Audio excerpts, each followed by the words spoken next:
ভুল ঠিক জানি না, কিন্তু শিক্ষা দেওয়ার দরকার আছে তোকে। বলি একটা চিৎকার করে উঠে লোকটার উপর ঝাঁপিয়ে পড়লাম।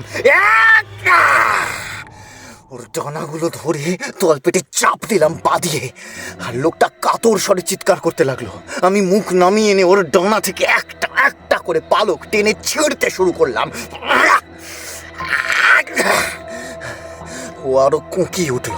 আমি বুঝলাম ও শেষ হতে শুরু করেছে, দুর্বল হতে শুরু করেছে। এই ডানা আর এই তলপেট ওর শক্তির উৎস, ওর ক্ষমতার আধার।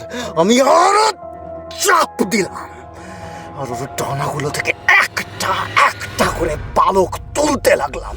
ও ক্রমাগত চিৎকার করে চলেছে, কিন্তু আমি থামছি না, আমি থামতে পারছি না। কিন্তু হঠাৎ কি হলো, আমার সেই সিংবীজের মতো সন্তানটার কথা মনে পড়ল, যে স্রোত শরীরে বেড়ে উঠছে। ওই যে ধকধক করে কাঁপতে থাকা একটা প্রাণ। আমি যে পিতা, আমি কি করছি? আমি একটা প্রাণ রাখতে গিয়ে আর একটাকে নিঃশেষ করে চলেছি। আমি থেমে গেলাম, আমার কান্না পেল। ওই অসহায় দানবটার মুখের দিকে আমি তাকালাম। কি নিষ্পাপ!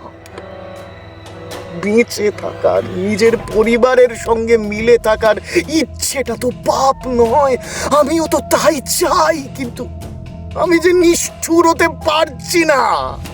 আমি যে মানুষ, আমি মানুষ হয়ে কি করে এই ধ্বংসলীলায় মেতে উঠবো? আমি যে বাবা, আমি কি করে আমার সন্তানকে একটা খুনির ছায়ায় বড় করব? না, আমি পারলাম।